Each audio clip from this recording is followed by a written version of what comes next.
মুরগির মাংস, দেশি মুরগির মাংস। আর এটা শিম আলু ভাজি। এটা হলো মাছের মাথা দিয়ে, রুই মাছের মাথা দিয়ে ফুলকপি, আলু, টমেটো একসাথে ঘাটি।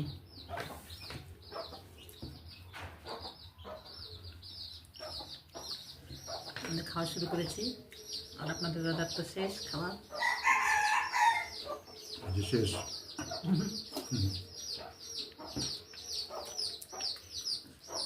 দেশি মুরগির মাংস, পোলাও ভাত, দারুণ টেস্ট, ভালো হয়েছে রান্না, ঝরঝরা হয়েছে পোলাও ভাত।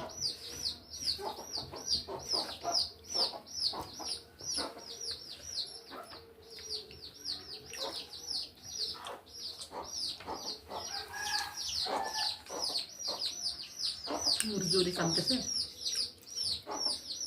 যা দিও।